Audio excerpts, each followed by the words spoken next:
আচ্ছা, আমাদের এই বয়সে মোটামুটি ঘোরাঘুরি প্রত্যেকেরই হয়, তাই তো? ঘোরাঘুরি হয় তো।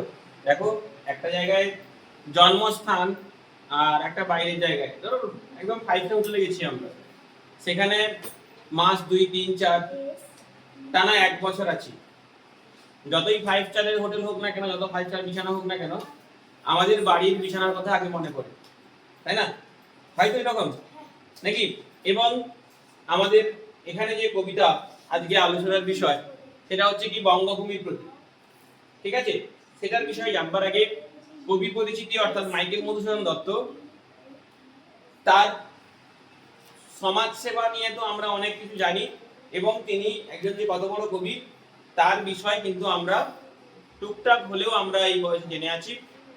আজকে যে বঙ্গভূমির প্রতি কি আত্মসমর্পণ, শ্রদ্ধা, ভালোবাসা, এই নিয়ে কিন্তু আমাদের কি এই কবিতাটা রচনা করা হয়েছে, যে বঙ্গভূমির প্রতি, যার লেখক মাইকেল মধুসূদন দত্ত।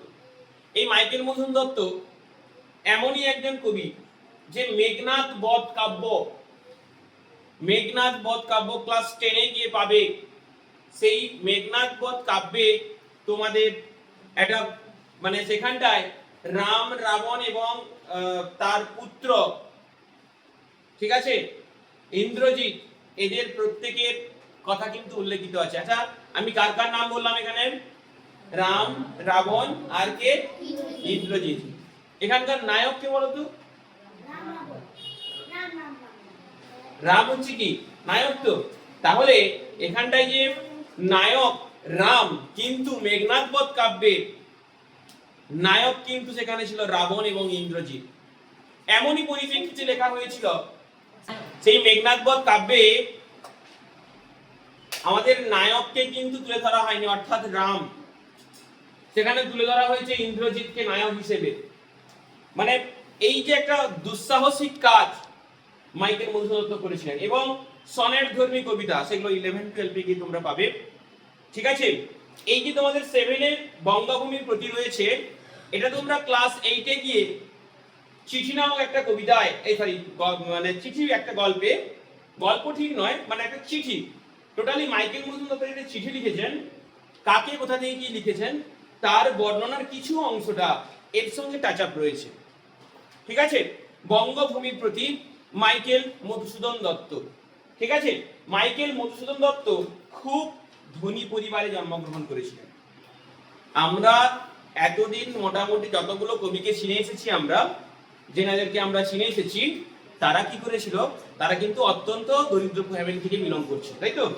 কিন্তু এখানে দেখা যাচ্ছে যে মাইকেল মধুসূদন দত্ত সে কিন্তু গরিব ফ্যামিলিতে জন্মগ্রহণ করেনি, উচ্চ শিক্ষায় শিক্ষিত এবং ধনী ফ্যামিলিতে সে জন্মগ্রহণ করেছিল। জন্ম আধুনা বাংলাদেশের যশোর সাগরদাড়ি গ্রামে, এগুলো আমরা বইতে পেয়ে যাব। ঠিক আছে, তার পিতা ছিলেন প্রখ্যাত আইনজীবী, অর্থাৎ খুব নামজাদা লোকে একটা আইনজীবী তার পুত্র। তার পিতার নাম কি? রাজনারায়ণ দত্ত, মাতার নাম জাহ্নবী দেবী। দেখো, এগুলো কিন্তু বইতে রয়েছে, আরো ডিটেলস জানতে গেলে এগুলো নিয়ে আলাদা করে পড়তে হবে। তো মোটামুটি যেটা জানার দরকার সেটুকু আমি বললাম।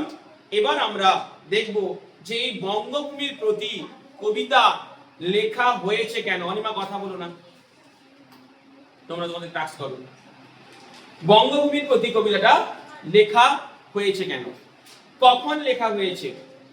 আমি প্রথমেই বলেছি যে মাইকেল মধুসূদন দত্ত ধনী পরিবারের, তিনি তার বাংলা ভাষাকে ছেড়ে তার টান ছিল ইংরেজি ভাষার দিকে, তাই তিনি খ্রিস্টান ধর্ম গ্রহণ করে বিদেশে চলে যায়, এবং সেখানে তার মন টিকে থাকে না, তার মন আর ধরে রাখতে পারে না সে।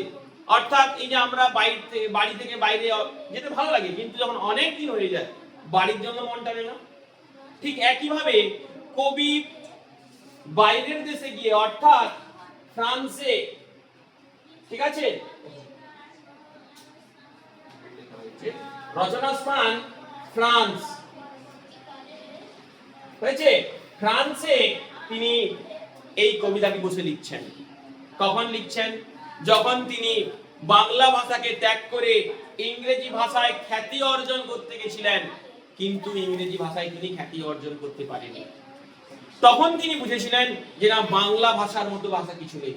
সেখান থেকেই ফ্রান্সে বসেই তিনি এই বাংলার জন্য, বঙ্গভূমির জন্য, ভারত মাতার জন্য এই কবিতাটি লিখে গেছেন। কি লিখেছেন? প্রথম লাইন দেখো, একদম একটা প্রথমে কার লেখা আছে? বাইরনের লেখা, একজন কবি, ইংল্যান্ডের একজন কবি বাইরন। কি লিখেছেন?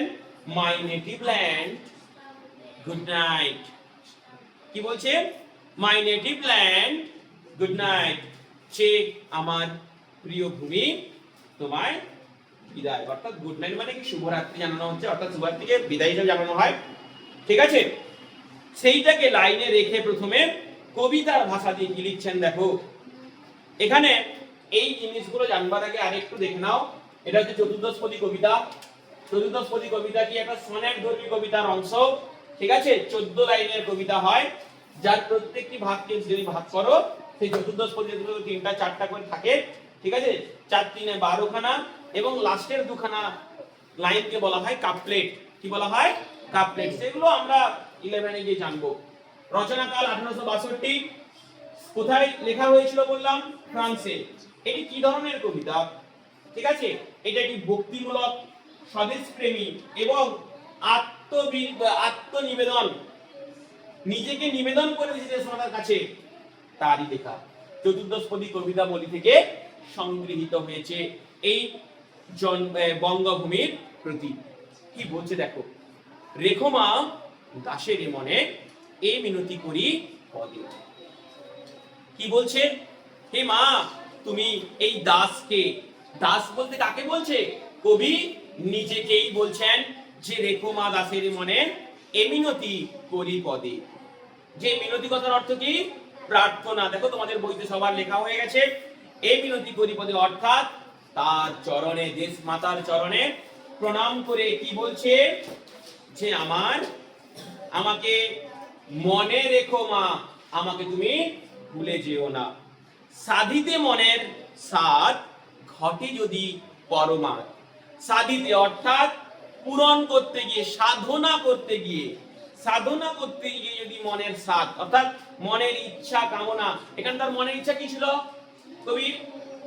যে সে ইংরেজি ভাষার প্রতি আসক্ত, ইংরেজি ভাষায় দক্ষ হয়ে, কবি হয়ে তার নাম সুনাম ডাক করবে, সেই ভাষায় আসক্ত হতে গিয়ে কবি তার সেই যে ভুলটাকে বলছে। কি বলছে? সাধিতে মনের স্বাদ ঘটে যদি পরমাদ। অর্থাৎ যদি মনের ইচ্ছা পূরণ করতে গিয়ে মাগো যদি কিছু ভুল হয়, তাহলে মধুহীন করুণা গো তব মনকোকনাদে। অর্থাৎ আমাকে মধুহীন, অর্থাৎ কি? মধুহীন মানে কি? মধু তো মিষ্টি, মিষ্টতাহীন, অর্থাৎ আমাকে যেন ভুলে যেও না, আমাকে নিরস করে দিও না। আমাকে, আমি ভুলটা করেছি, এই ভুল করার বশত যদি আমাকে তুমি মধুহীন করে দাও, তব কি বলছে? মনকোকনাদ, অর্থাৎ মনের কুঠির থেকে আমাকে যেন মা সরিয়ে নিও না তুমি। প্রবাসে দৈবের বেশ বসে জীব তারা যদি খসে। কি বলছে? প্রবাস মানে কি? দেশের বাইরে। কোথায় এখানে বলা হয়েছে? ফ্রান্সে। দেশের বাইরে দৈবের বেশে, অর্থাৎ দৈব কথার অর্থ হলো ভাগ্য। ভাগ্যের দোষে যদি জীব তারা যদি খসে। জীব তারা কথার অর্থ কি? জীবন, আমাদের এই যে কায় শরীর, এখান থেকে জীবন নামক তারাটা, অর্থাৎ যদি আমার মৃত্যু ঘটে যায়, যদি খসে এ দেহ আকাশ হতে। এই যে এত বড় দেহ থেকে যদি আমার জীবনটুকু খসে যায়, নাহি খেদ তাতে, যে তাতে আমার কোনো দুঃখ নাই। খেদ কথার অর্থ কি? দুঃখ। যে তাতে কোনো আমার দুঃখ নেই। জন্মিলে মরিতে হবে, অমরকে কোথা কবে। অর্থাৎ জন্ম যখন হয়েছি, তার মৃত্যু আছে। বলো, বলে দিচ্ছি, চাই আমি। যদি তারা জীব খসে, খসে মানে ফুলে পড়া, মৃত্যুবরণ করা। ঠিক আছে, এ দেহ আকাশ হতে নাহি খেদ তাহে। যে এই দেহ থেকে যদি আমার জীবন খসে যায় তাতে আমার কোনো ক্ষতি নেই বা দুঃখ নেই, জন্মিলে মরিতে হবে অমর কে কোথা কবে, একথা বলছে। স্থির কবে নীর, চিরস্থির কবে নীর, অর্থাৎ কখনো কি দেখা গেছে যে জল স্থির হয়ে কোথাও আছে? নেই, জল সবসময় বইতে রয়েছে। হায় রে জীবন নদে, জীবনের নদীতে।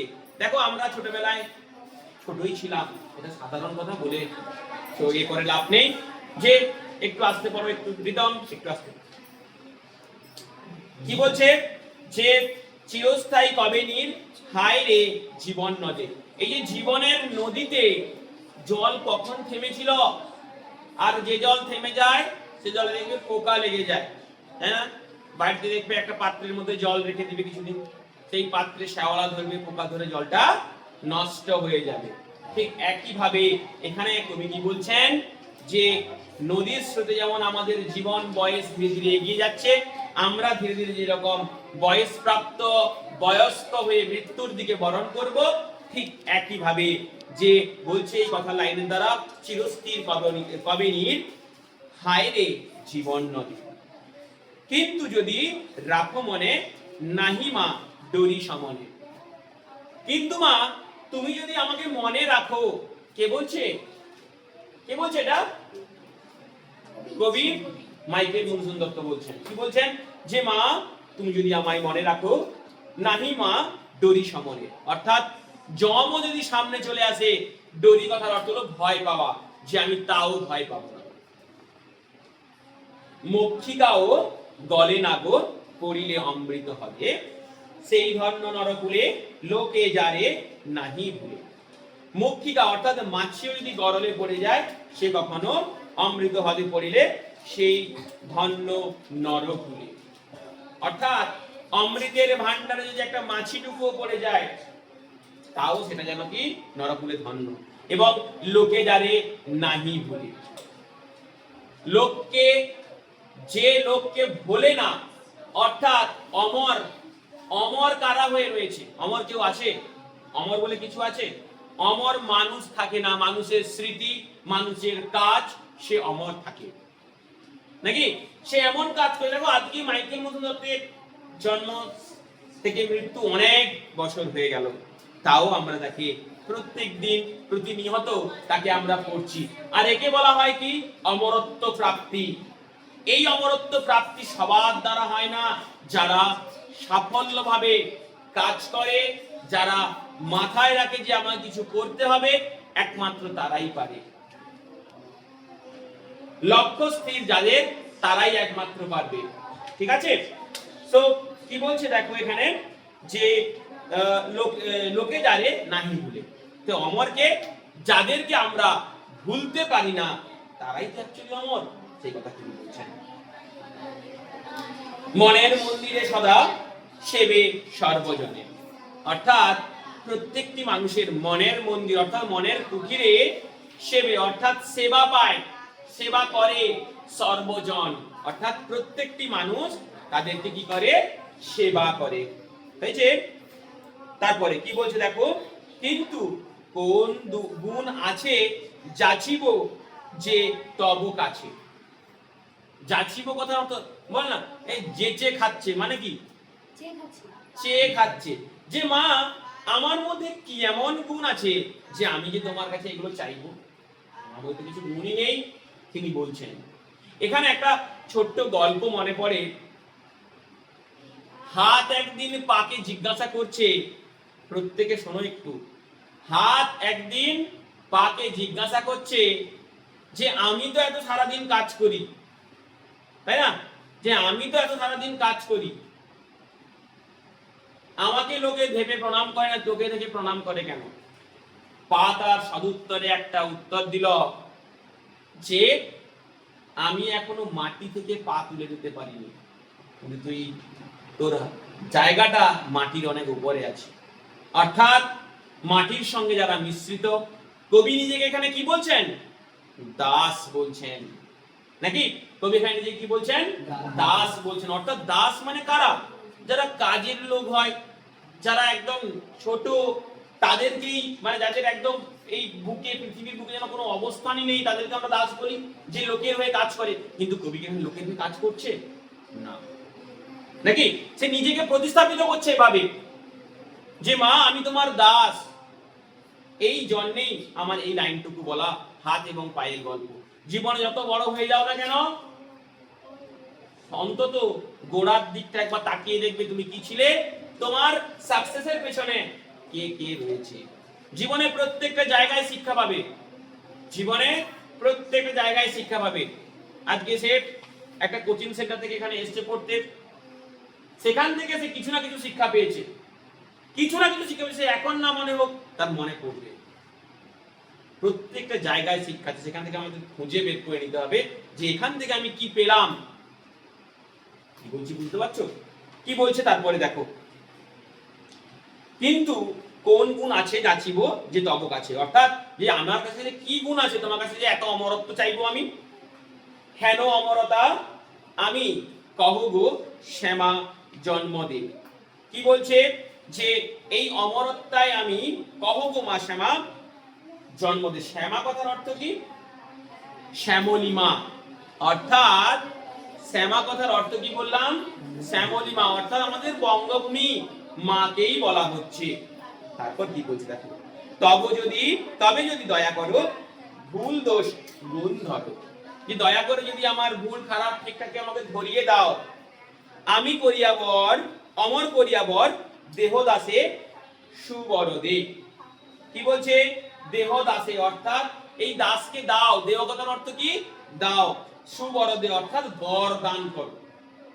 ঠিক আছে? কি বলছে যে অমর যদি করে রাখতে চাও, যে এই দাসকে, দাস বলতে কি এখানে কবি মাইকেল মধুসূদন দত্ত, যে আমাকে আশীর্বাদ করো মা।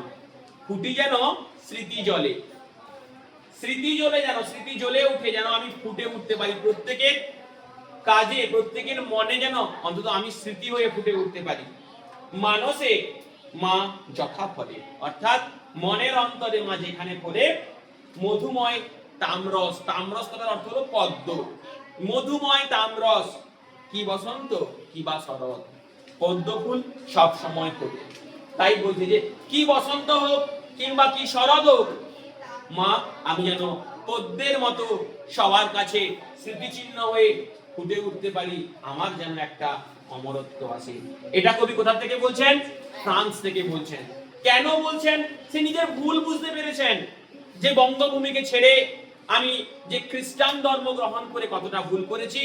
তখন সেখান থেকে বুঝতে পারছে কবির যে মায়ের টান, দেশের টান কি সে বুঝতে পারছে। ঠিক আছে? তোমরা ক্লাস 11-এ গিয়ে বিদ্যাসাগর বলে একটা কবিতা পাবে, যদি না সিলেবাস চেঞ্জ হয়। ঠিক আছে? সেখানে মাইকেল মধুসূদন দত্ত লিখেছেন বিদ্যাসাগর। ঠিক আছে? সেই বিদ্যাসাগরকে নিয়ে একটা কবিতা লিখেছেন, কবিতার নামটাই বিদ্যাসাগর। ঠিক আছে? হ্যাঁ, সেখানে মাইকেল মধুসূদন দত্তকে বিদ্যাসাগর নেশা ভাঙ করার জন্য টাকা দিত।